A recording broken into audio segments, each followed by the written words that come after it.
día. Gracias, Señor, te damos por ser tan bueno con nosotros. Gracias, Señor, por darnos tanto privilegio, por darnos el privilegio de venir a adorarte, a alabarte, a escuchar tu palabra.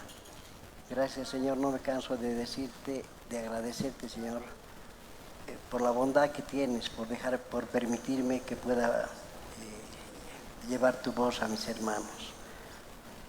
Te pido, Señor, de todo corazón que abras su entendimiento, abras su corazón, para que todo lo que se diga aquí sea de acuerdo a tu palabra y que todo se nos grabe, porque solamente repetimos lo que tú nos dices. Gracias por todo lo que haces por nosotros, en el nombre de Jesús. Amén. Amén. Bueno, muy buenos días. Pueden tomar asiento. El anterior domingo habíamos hablado sobre la primera parte del quinto libro del capítulo 5 del libro de Hechos, ¿no? Hemos hablado de los versículos 1 al 11. Hoy día vamos a hablar sobre la segunda parte del libro del capítulo 5 y vamos a subdividir en dos, ¿no? Una primera parte del capítulo 12 al 16 y una segunda parte del capítulo 17 al 29. Entonces, primeramente vamos a dar lectura a esta primera parte de los versos 12 al 16 del libro de Hechos, capítulo 5.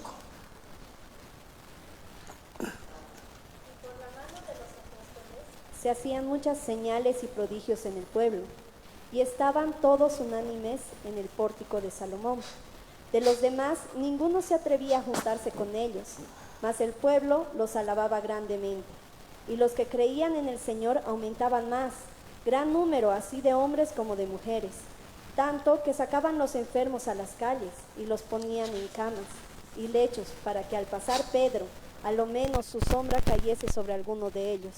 Y aún de las ciudades vecinas, muchos venían a Jerusalén, trayendo enfermos y atormentados de espíritus inmundos, y todos eran sanados.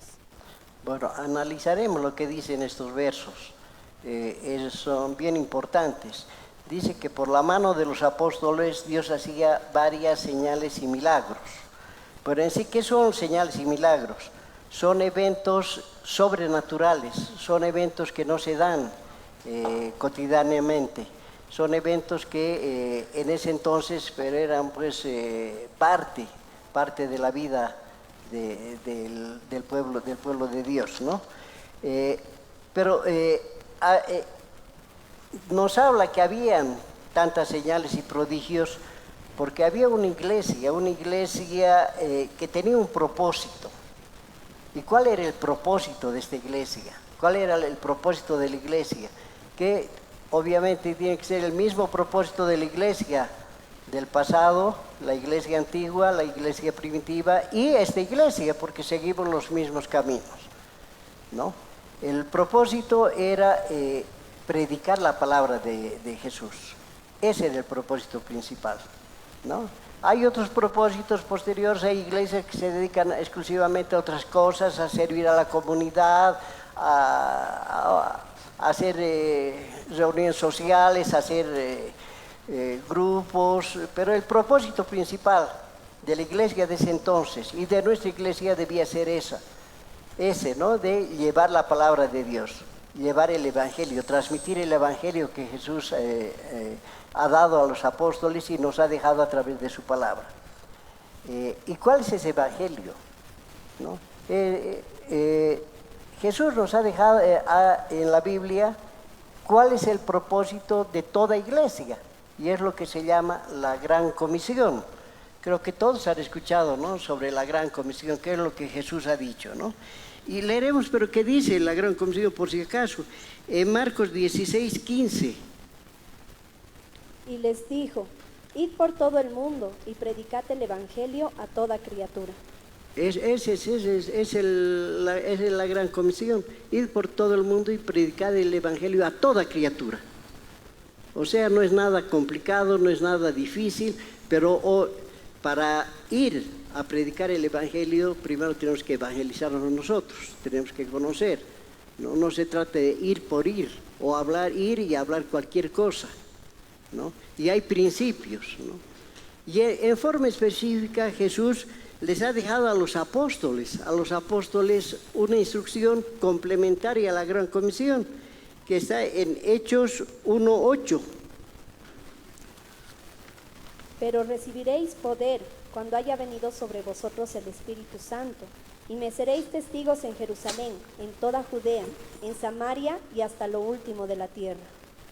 Dice la palabra, recibiréis poder. Eso Jesús les ha dicho a los apóstoles, ¿no?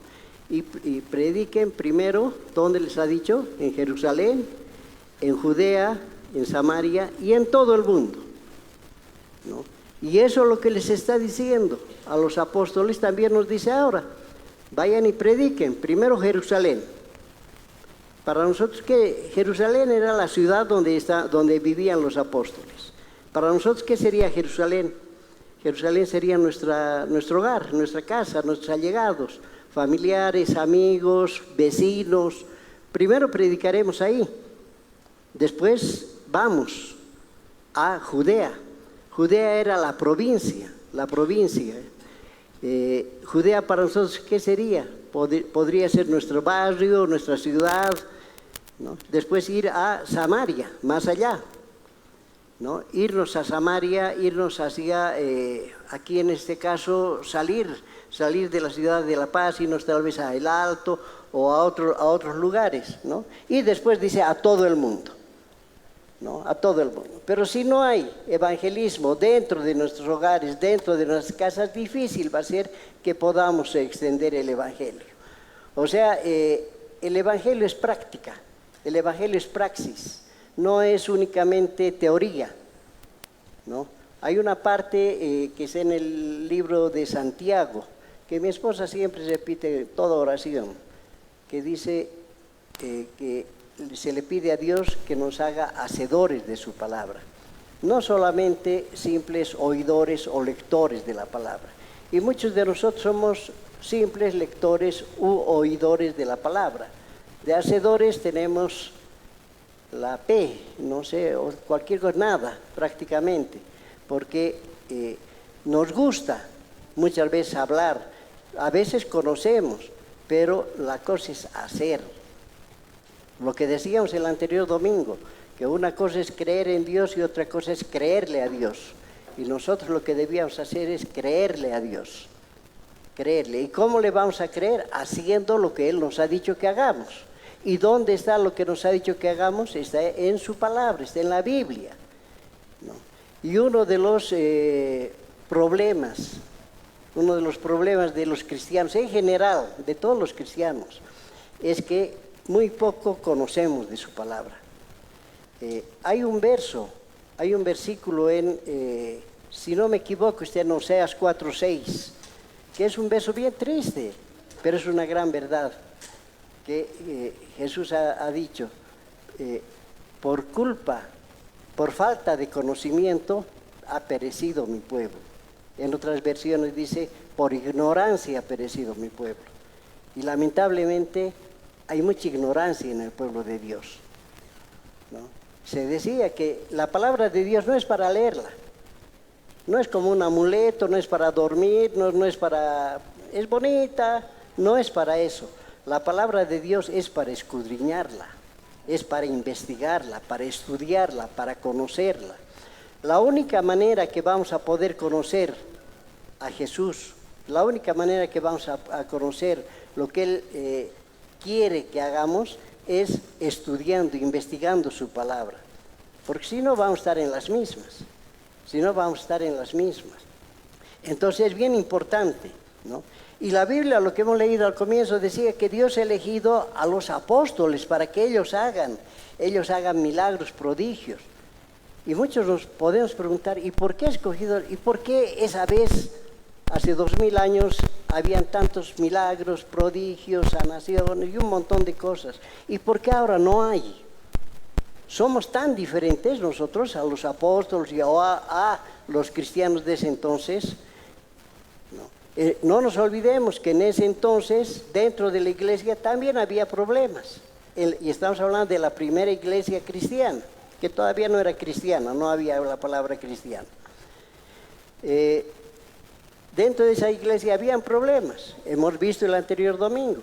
Habían dos personajes, Ananías y Zafira, que han querido mentir, engañar, han sentido codicia, han querido fingir una fe que no tenían. Y eso ahí sucede en todas las iglesias. En todas las iglesias es bien difícil, digamos, señalar. Y no es cuestión de juzgar. Ese es lo que decía, ese es uno de los grandes problemas que ha entrado en la iglesia moderna. De que todo es juzgar. No juzguen, no me juzguen. Dios es el único que puede juzgarnos. Mentira, la Biblia dice que nosotros tenemos que juzgar. ¿Cómo vamos a juzgar si no confrontamos? Y lo que se está haciendo es confrontar la palabra de Dios, ¿no? Y permanentemente deberíamos confrontar la palabra de Dios. Si es que estamos haciendo bien o estamos haciendo mal. Entonces la única forma es ver si estamos cumpliendo con lo que dice la palabra, ¿no? Después, ¿qué más dice en esa parte que hemos leído? Que todos estaban unánimes predicando, enseñando todo eso en el pórtico de Salomón.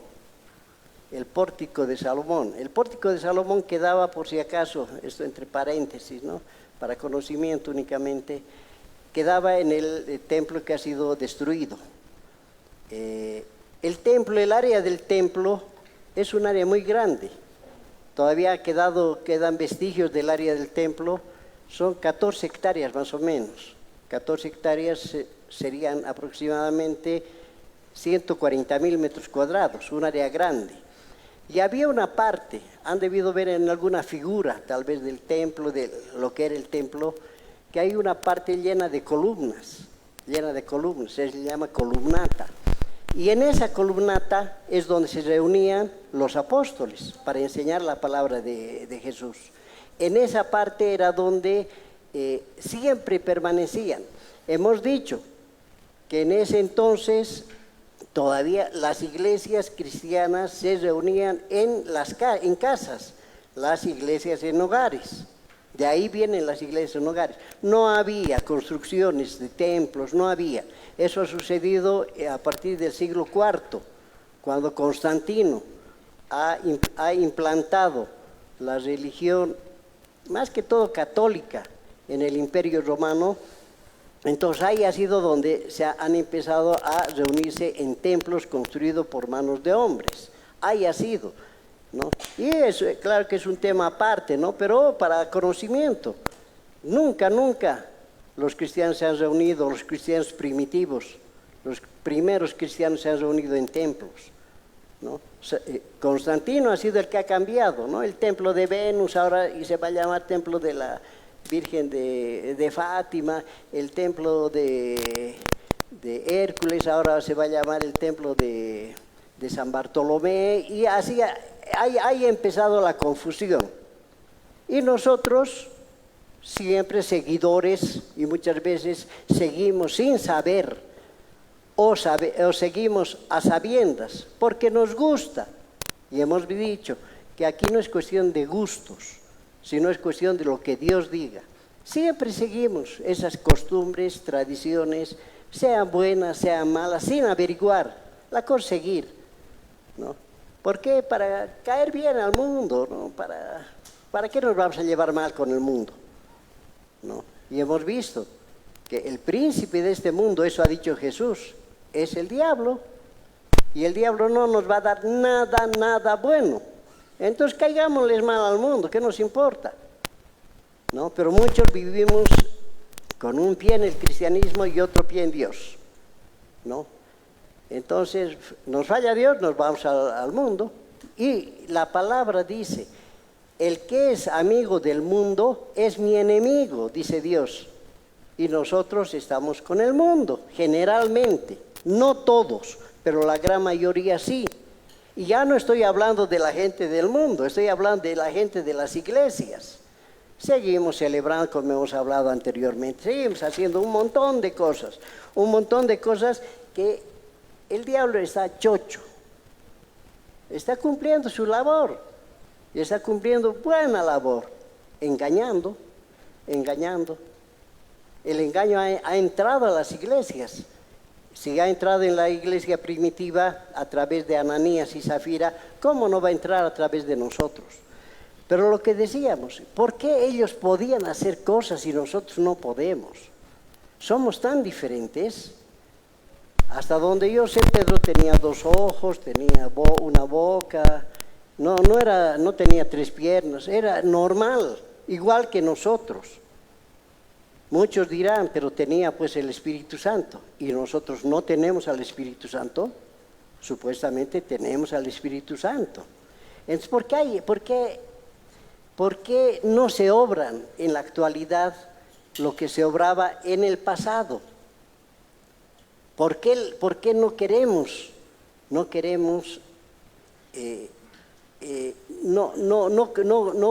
podemos hacer todos esos prodigios que se hacían anteriormente? Dice que era tanto el poder que tenían, que la gente sacaba a sus enfermos en camillas a la calle. Los acomodaba en filita, ¿para qué? Para que por lo menos la sombra de Pedro los tocare y se sanen. O sea, es poder, ¿no? Solo imagínense si la sombra podía ser, y estamos hablando de Pedro, un hombre como nosotros, un hombre pecador, o a veces tal vez más pecador que muchos de nosotros. No nos olvidemos que Pedro lo ha negado a Jesús, que Pedro era un tipo totalmente irascible, ¿no? Pero después Pedro ha hecho esas cosas. ¿Por qué? Porque Pedro ha tenido un arrepentimiento genuino, porque Pedro ha cambiado lo que el anterior domingo decíamos, realmente ha nacido de nuevo, ha nacido en todos los aspectos de nuevo. Y no solo Pedro, sino los 12 apóstoles. Hablamos de 12, ¿no? Porque tal vez digan, pero si Judas ya se ha matado, pero si han atendido bien en la primera prédica del primer libro de Hechos, ahí se habla de que cuando ya lo han sacado a Judas, han metido a otro por sorteo, a Matías, ¿no? Entonces los 12 dice que hacían milagros, y Dios se complacía, estaba feliz, porque la iglesia de Jerusalén, a pesar de que ha tenido problemas, a pesar de que había una diferencia total de gente, de caracteres, de todo, pero ellos eran hermanos, se llevaban como hermanos, más allá del abrazo de 5 minutos o de 6 minutos, más allá de eso, o eran verdaderos hermanos, sabían lo que les pasaba, eran hermanos, y ellos apoyaban al hermano material y espiritualmente, principalmente. Hay una cosa que desde la otra vez quería decir. Yo ya soy casi 17 años aquí en esta iglesia, en esta congregación, y la verdad, con mucha vergüenza les digo, estoy casi 17 años y no sé los nombres de muchas personas, de muchos hermanos. Somos hermanos, y viceversa, varios de aquí no saben ni cómo me llamo. Esa es hermandad. Más allá de ay, besito, que Dios te bendiga. No, la hermandad es otra cosa. La hermandad es otra cosa, es saber lo que le pasa al hermano que está a tu lado llorando todo el rato, sabiendo. O sea, muchas veces nosotros estamos con las cosas del mundo, queremos cumplir con las cuestiones sociales, ¿no? Y nada del mundo es bueno para la iglesia. Todo lo que está en el mundo es malo. Todo lo que está en el mundo es malo. Y si nosotros queremos mantener algo del mundo, estamos mal. Estamos mal. Que de la iglesia salgan cosas buenas al mundo, no al revés. No al revés. Dice en los versos 13 y 14 que hemos leído, que había un gran crecimiento dentro de la iglesia antigua, que era terrible el crecimiento, obvio. Pedro predicaba, en la primera prédica convertía a 5,000, otra prédica a 3,000 y a 8,000, ¿no? Y la iglesia dice que crecía. Y en estos tiempos, ¿qué está pasando? Decrece. No solamente esta iglesia, en general. Decíamos, no sé qué es lo que ha pasado, pero últimamente la iglesia le está dando la espalda a Dios. Antes en esta congregación, ¿se acuerdan? Habían dos reuniones y las dos reuniones estaban llenas. Y ahora apenas estamos sosteniendo con una. O sea, y no solo en esta, se están cerrando iglesias, no sé cómo se están abriendo otras. Tampoco es el juego, ¿no? Yo te quito la mitad para mí, la mitad para vos. No es ese el juego, eso se llama división. Y cualquier división es mala. Nosotros tenemos que estar contra las divisiones. Venga de donde venga. Porque la división no viene de Dios. Una iglesia puede dividirse por multiplicación, no por división. Puede dividirse porque aquí ya son muchos, entonces haremos otra congregación. Esa es división por multiplicación. Pero división, ¿por qué? Porque, bueno, yo también quiero sueldito, o ya me toca, o no me dan lugar a cantar, o esas cosas. No, esas cosas no deben hacer, ¿no? O sea, ya basta de jugar a ser cristianos. Debíamos ser cristianos de verdad, de verdad. Entonces ahora leeremos esta segunda parte, que es bien interesante, que va desde los versos 17 al 29. Entonces, levantándose el sumo sacerdote y todos los que estaban con él, esto es la secta de los saduceos, se llenaron de celos y echaron mano a los apóstoles y los pusieron en la cárcel pública. Mas un ángel del Señor, abriendo de noche las puertas de la cárcel y sacándolos, dijo: Id y puestos en pie en el templo, anunciad al pueblo todas las palabras de esta vida.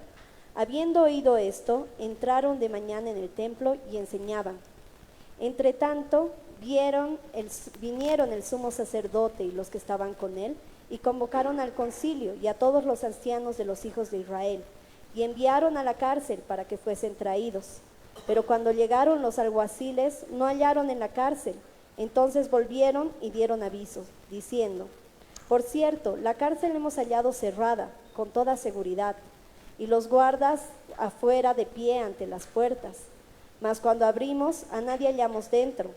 Cuando oyeron estas palabras, el sumo sacerdote y el jefe de la guardia del templo y los principales sacerdotes dudaban en qué vendría a pasar aquello.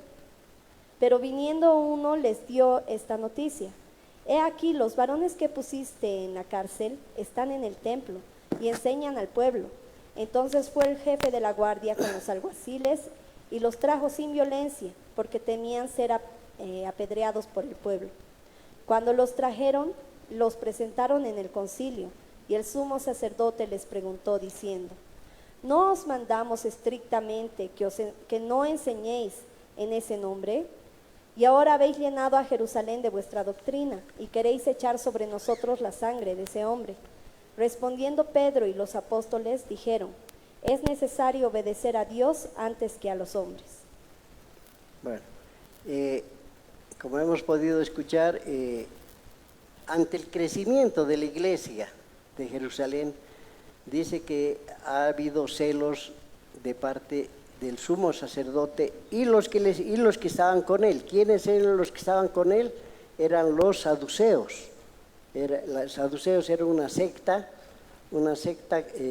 la que estaba a cargo del sumo sacerdocio. Una secta que tenía creencias medio raras. ¿no? Ellos no creían en la resurrección de los muertos, no creían en ángeles, no creían en el infierno, medio parecidos a Testigos de Jehová.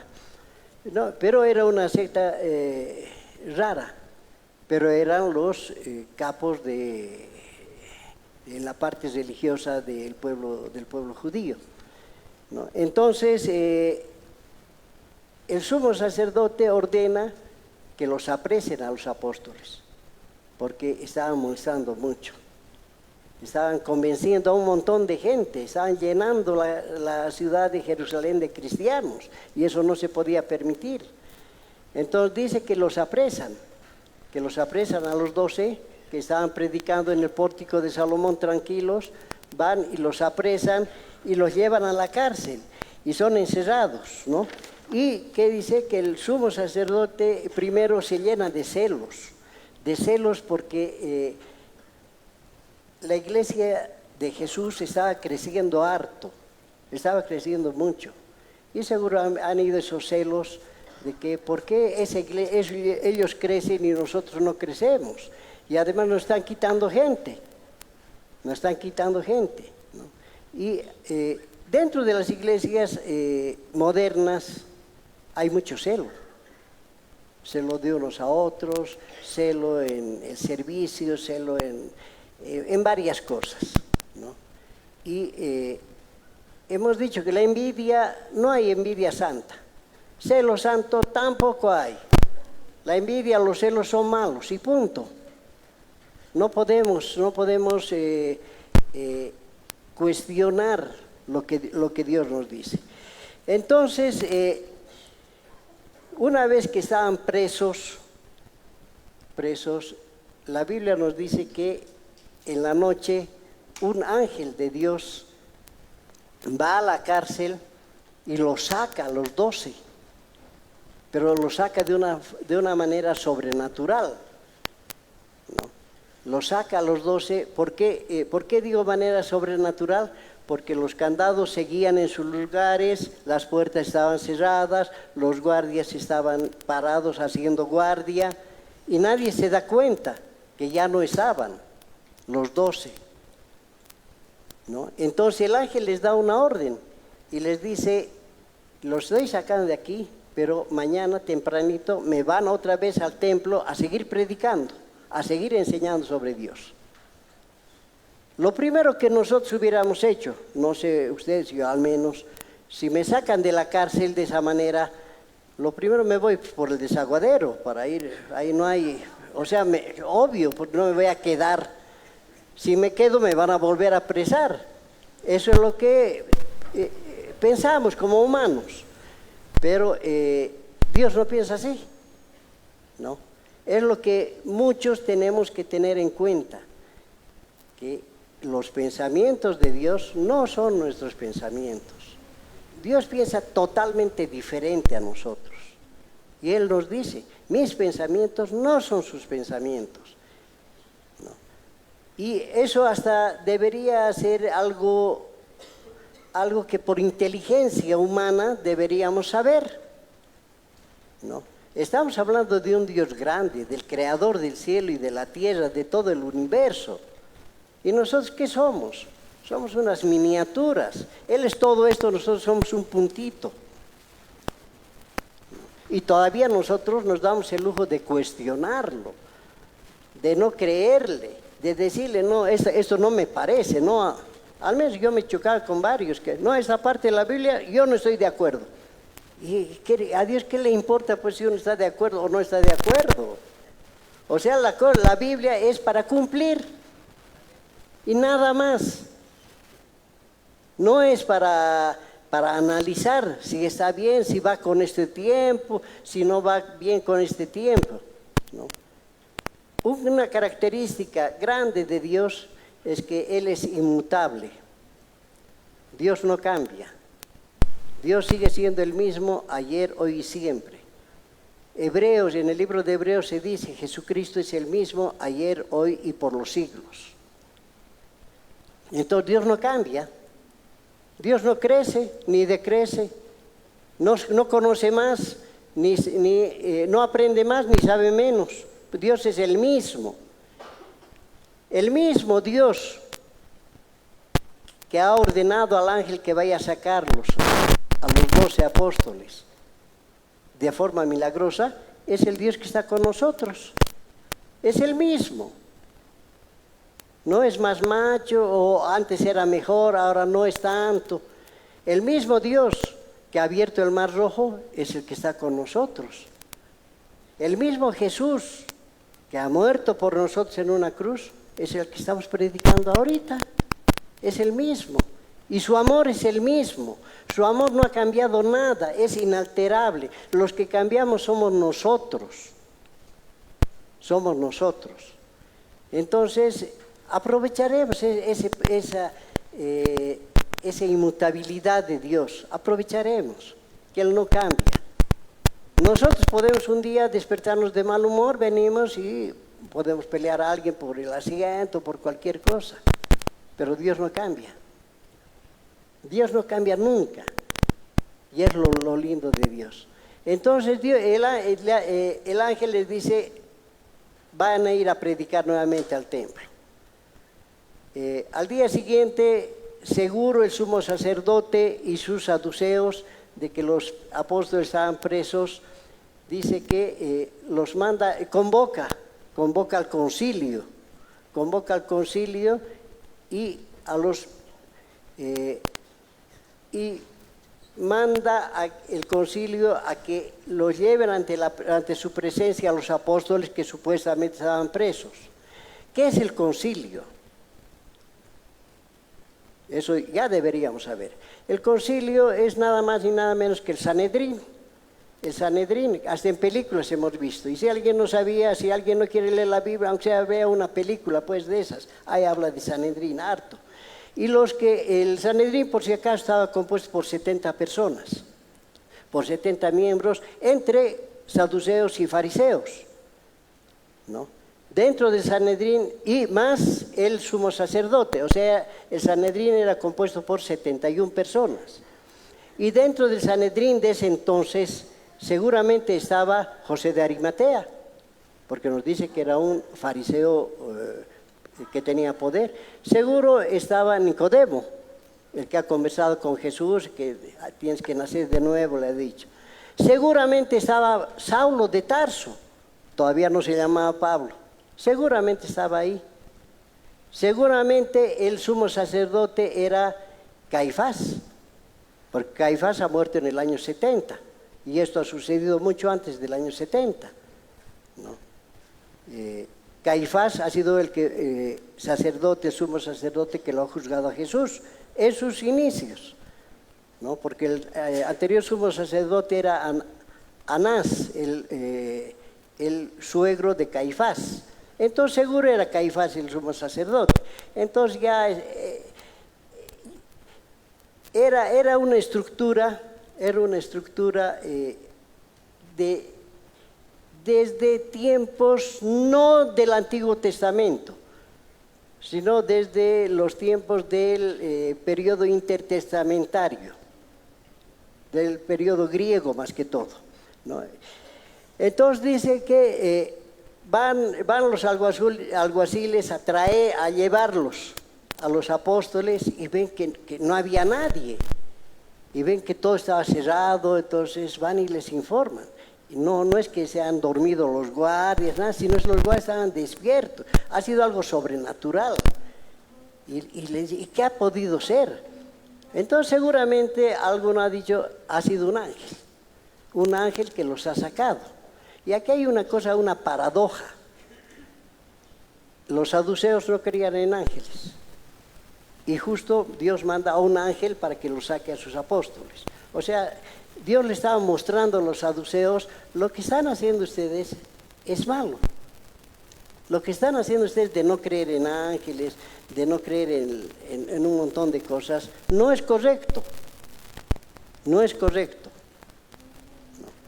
Entonces, y va otro, no faltan siempre los corchos, y va y les dice, pero si los apóstoles ahorita están predicando en el templo, ni siquiera en el templo, lejos, En el mismo lugar, como era tan grande, en el mismo complejo, ahí estaba el templo, estaba la cárcel, estaba el lugar donde se reunía el Sanedrín.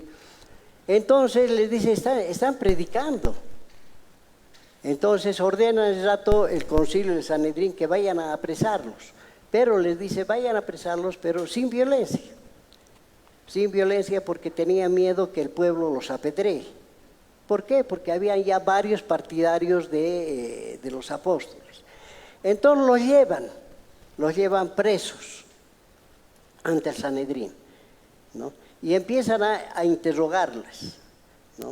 El Sanedrín era en especie de U, era una U, donde se ponían los 70 miembros, 71 con el sumo sacerdote, y al medio estaban los procesados, para que haya más intimidación, para que haya más miedo. Entonces le dice el sumo sacerdote, no les hemos prohibido que prediquen en nombre de ese, no les hemos dicho que ya dejen de mencionar ese nombre, no entienden. Entonces, obviamente ese nombre que no querían repetir se refería a Jesús. Ellos incluso tenían hasta miedo de repetir el nombre de Jesús. No nos olvidemos que en el capítulo 3 o 4 de Hechos, los apresan, el sumo sacerdote los hace apresar a Pedro y a Juan. Y ahí les dice, cuando les hemos apresado, cuando los hemos soltado, no les hemos dicho que dejen de predicar a ese hombre. Y ustedes siguen, qué manera de no entender. Ya basta. ¿Saben? Nosotros somos judíos. El cristianismo, por si acaso, a un comienzo era un apéndice del judaísmo. Posteriormente se desprende, después del año 70, después de la destrucción de Jerusalén, ¿no? Entonces, nosotros somos judíos. Entonces ustedes tienen la obligación de hacer caso a lo que nosotros digamos, porque nosotros somos autoridad, ¿no? Bueno, entonces les hacen una especie de juicio, ¿no?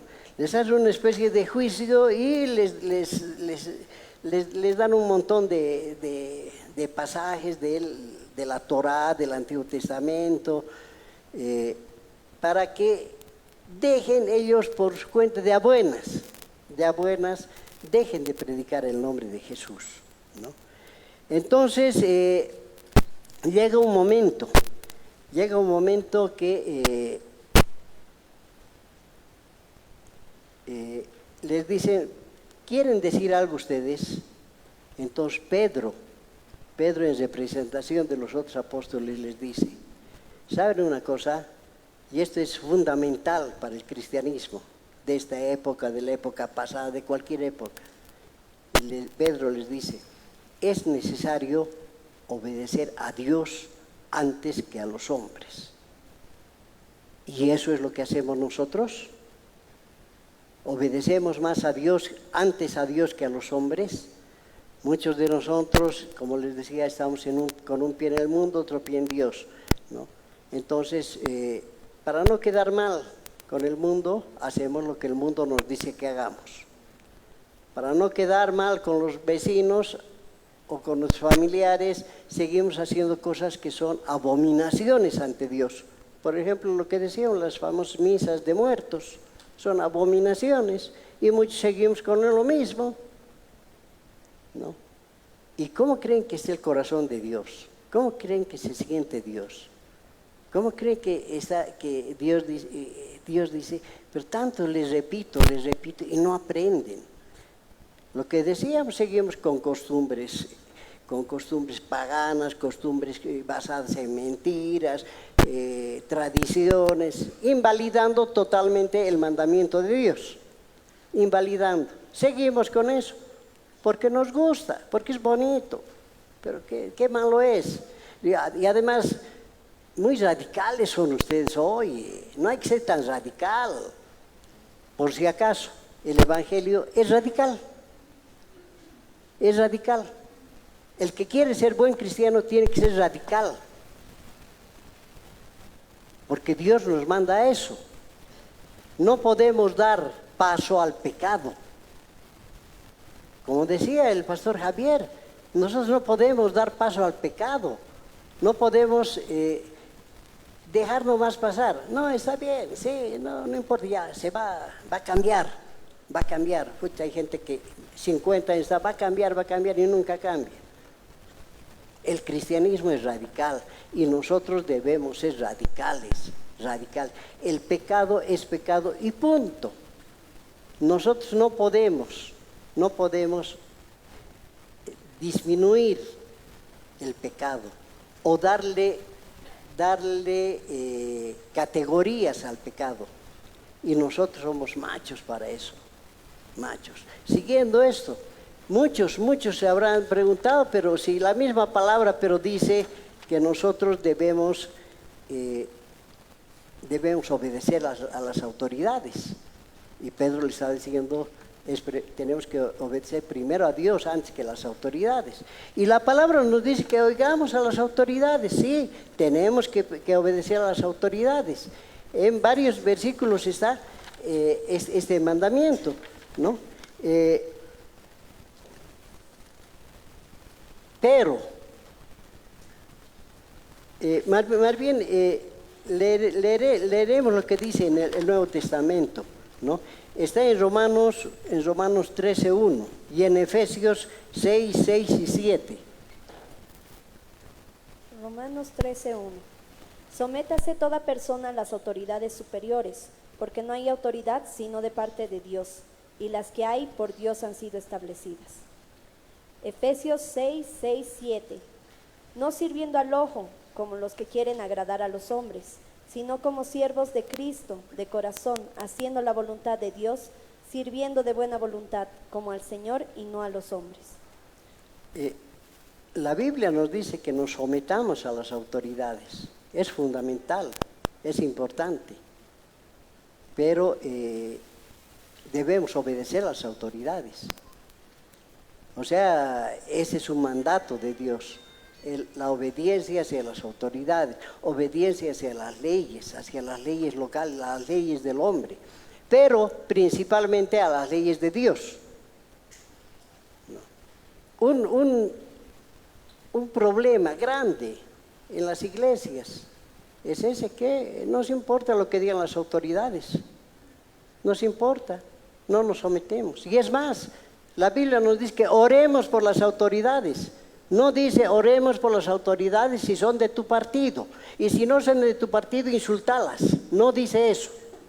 No dice eso, por si acaso. Es que muchos cambiamos la Biblia, no sé si porque no entendemos o porque no queremos entender. Hace años había insultos a las autoridades, hacia las autoridades. Hasta ahora hay insultos hacia las autoridades de parte de hermanos cristianos. ¿Qué es eso?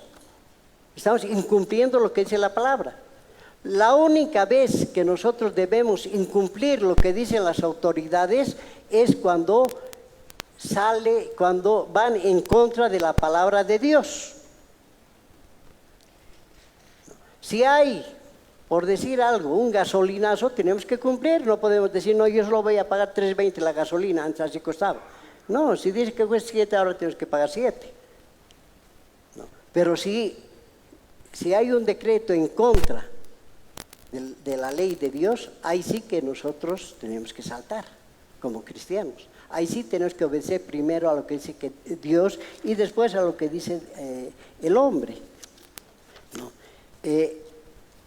Por ejemplo, últimamente, estamos en los últimos días realmente, porque ya están sucediendo cosas pero terribles, cosas que no se daban hace años. Ahora los cristianos tenemos que afrontar grandes problemas, más que todo respecto a el obedecer a Dios o a las autoridades. Por ejemplo, se está dando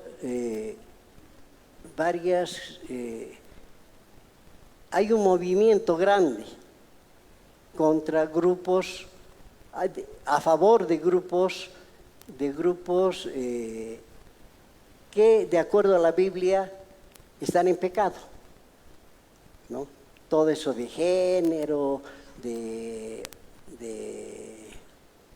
gays, etc. La Biblia dice que eso es malo, y punto. La Biblia dice que Dios creó hombre y hembra, varón y mujer. No ha dicho que ha creado varón y varón, hembra y hembra, no ha dicho eso, ¿no? Pero ahora la modernidad está haciendo que ya cada uno sea libre, es libertad, esa famosa libertad que dice que nosotros podemos hacer lo que nos dé la gana. ¿Y nosotros qué hacemos ahora? Incluso al que habla mal de esas cosas ya se le llama, ¿cómo es?, homofóbico. Se ha creado un colectivo, no entiendo qué será colectivo, ¿no? El LGTBQ+. ¿No? Yo entendía que era LGTB, ahora le han aumentado una Q y un más, no sé qué significa. De LGTBC, ¿no? L es lesbianas, G gays, T transexuales, B bolivaristas y después de Q más ya no sé. De Q más no sé, ¿no? Entonces se están dando esas cosas que y nosotros apoyamos, algunos directa, otros indirectamente, apoyamos por abajo. No, cada uno puede disponer, puede hacer lo que quiere de su vida, ¿no? El aborto. Todavía creo que en Bolivia recién se está analizando esa ley del aborto. En otros países, en gran parte de los países de Sudamérica ya hay la ley del aborto, que una mujer puede abortar las veces que quiera, es su cuerpo. Y eso nos dice Dios. Eso va en contra de las leyes, de los mandatos de Dios. Va totalmente en contra. Y muchas veces nosotros participamos de eso. La eutanasia, la famosa eutanasia. La eutanasia es un crimen y lo peor que se complica a otra gente. Por ejemplo, si hay un médico que no quiere abortar, que no quiere hacer un aborto, practicar un aborto, puede entrar a la cárcel. Si hay algún pastor que no quiere casar a dos maricones, entra a la cárcel. O sea, está grave la cosa, ¿no? Y muchos todavía decimos, no, hay que ser comprensivos, tenemos que ponernos en sus zapatos, es una enfermedad, es esto. No son enfermedades, no es nada. Dios ha destruido 5 ciudades cerca del Mar Muerto, las 2 principales, Sodoma y Gomorra. ¿Por qué? Por lo que se practicaba lo que se llama sodomía en la Biblia. La homosexualidad, por eso ha destruido, ¿no? Más bien, que la misericordia de Dios es grande ahora, que no destruye. ¿Sabían ustedes que en Tel Aviv, que es la segunda ciudad de Israel, es la ciudad en proporción de población, es la población que más gays tiene en el mundo? Estamos hablando de Israel. A eso ha llegado pues la humanidad. Y todos chochos, nadie dice nada. Todos estamos felices, todos apoyamos. Y no se trata de juzgar, se trata de señalar lo que es correcto. En mis tiempos se los conocía como maricones, ahora se ha cambiado, ¿no? Hasta marulos les decían. Ahora gays, no sé, lesbianos, otras cosas, ¿no? Yo hablo de acuerdo a lo que conozco. No tengo por qué inventarme otras cosas. El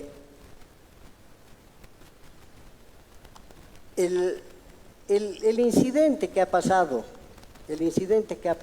con Ananías y Zafira ha sido grave, ha sido terrible. O sea, hemos visto que dentro de la iglesia se ha metido el diablo a hacer su trabajo. Y desde ese entonces hasta ahora sigue haciendo su trabajo dentro de las iglesias, dentro de nosotros. Y nosotros a veces o no nos damos cuenta o no queremos darnos cuenta. ¿Y por qué hemos dicho que Dios nos ha castigado? Ha sido el único caso en todo el Nuevo Testamento que Dios ha obrado directamente, ha matado a 2 personas dentro de una iglesia por un pecado cometido o por varios pecados cometidos. Los ha matado, ¿por qué? Porque ellos querían sobresalir ante los otros, decir que son buenos, que la gente diga que son buenos, que la gente diga, ah, no, estos están ofrendando un bien y merecen todo el agradecimiento, ¿no? Y seguía la misma hermana de la otra vez, ¿no? Aleluya, aleluya. O sea, a la gente le gusta que le alaben. Al ser humano le gusta que le alaben. Y eso es lo que ha sucedido. Pero uno de los pecados más importantes que han cometido Ananías y Zafira ha sido el pecado de la mentira, el mentir a Dios. Pedro les ha dicho, no me está mintiendo a mí, le está mintiendo a Dios, ¿no? Y por eso ha sido que Dios los ha matado. Puede ser que Dios haya querido limpiar su iglesia, sacar lo malo. Pero imagínense que si cada vez va a ser lo mismo, aquí vamos a tener que abrir al lado casas fúnebres porque no alcanzaría, porque nosotros estamos mal. Y nosotros estamos tratando de hacer que el pecado no sea tan...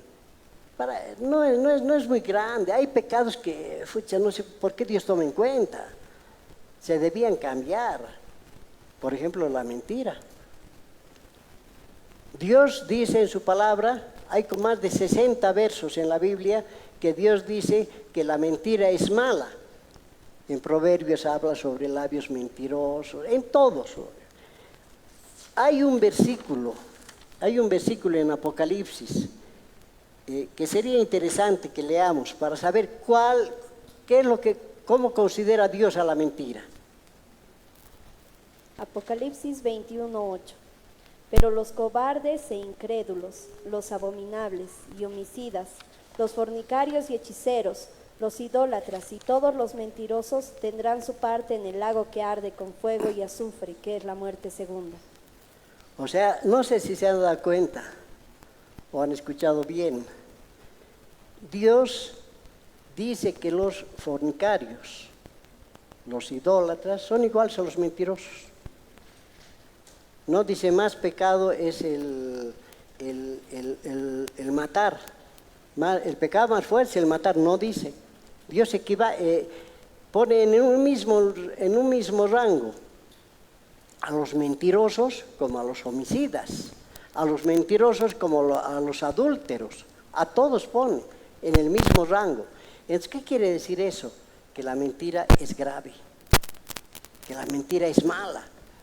Algo que obedece a Dios es la mentira, ¿no? Y nosotros los hombres, ¿qué hemos hecho? Le hemos empezado a dar rangos para justificarnos, para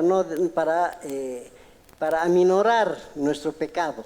Hemos empezado a llamar a las mentiras, ¿cómo es? Mentira blanca, mentira piadosa, mentira social, mentira laboral, mentira educativa, un montón de cosas, mentirillas, pero si es una mentira chiquita. Y nosotros somos los que de paso enseñamos a nuestros hijos, a nuestros nietos a mentir. El famoso, dile que no estoy. Nosotros le estamos enseñando a mentir, ¿no? Esa mentira social que en la calle te encuentras con alguien y lo primero que te dice, te llamo. Y yo decía, ¿cómo me va a llamar este? Ni siquiera sabe mi número de teléfono. Pero eso ya es algo normal. De acuerdo a estadísticas, dice que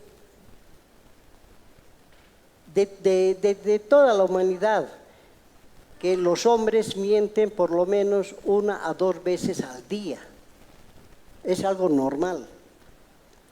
Se dice que un niño de 4 años ya sabe qué es verdad y qué es mentira. De acuerdo a esas mismas estadísticas, eso no sé, dice que el 48% de los esposos miente a las esposas respecto a sus ingresos. Y viceversa, ¿no? El 48% de las esposas mienten sobre los gastos que hacen.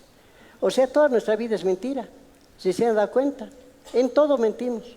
¿Por qué no se ha hecho eso? Es que no tiene tiempo, es que no... ¿Por qué no han leído la Biblia? ¿Sabían que este tema? No, es que no, resfriado estaba. O sea, siempre tratamos de poner excusas. Siempre tratamos de disculparnos. Y el primer principio, para poder llegar a ser como los apóstoles, es la obediencia. Es obedecer a Dios. Es obedecerle, creerle. ¿Y cómo le vamos a obedecer? Desechando toda mentira de nuestra vida. Nosotros permanentemente estamos mintiendo. Es mentira que hay mentiras piadosas. Es mentira, no hay eso. Es invento nuestro, invento del ser humano. Y nosotros a eso sí le damos importancia. A eso sí hacemos caso.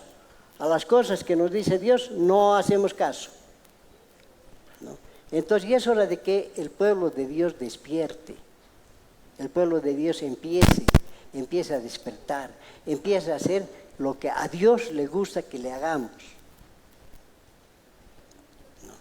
A Él le gusta que cantemos, que le alabemos en espíritu y en verdad. Y muchas veces repetimos alabanza y no sabemos qué dice. Y cuando leemos la letra, había dicho otra cosa, no había sido cristiana. Es hora de que ya despertemos como pueblo de Dios. Porque si no, podemos recibir un castigo muy duro.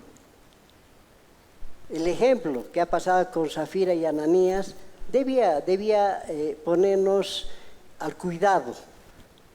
Debía ser un ejemplo para que no caigamos en eso.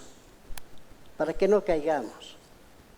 Porque lo que les decía el anterior domingo, Jesús debe estar interponiéndose entre el Padre y nosotros, diciéndole todavía no, que no sea el arrebatamiento o la segunda venida, todavía no, un ratito esperarles, un cachito, un ratito, ya se van a convertir, dales una oportunidad más.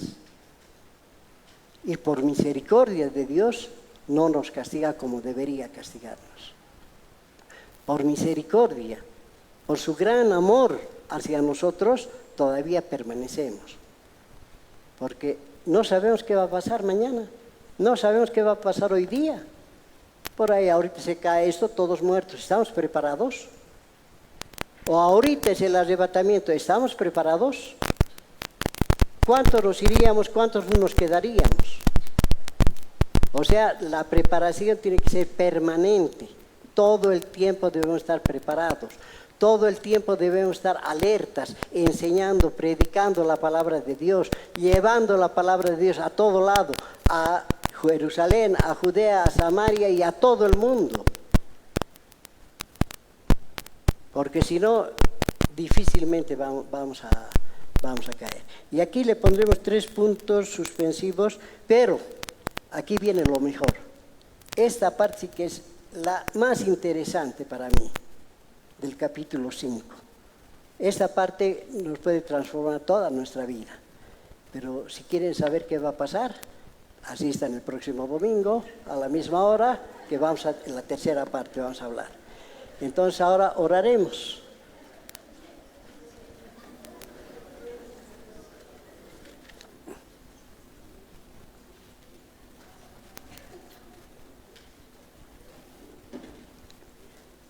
Pero antes de orar,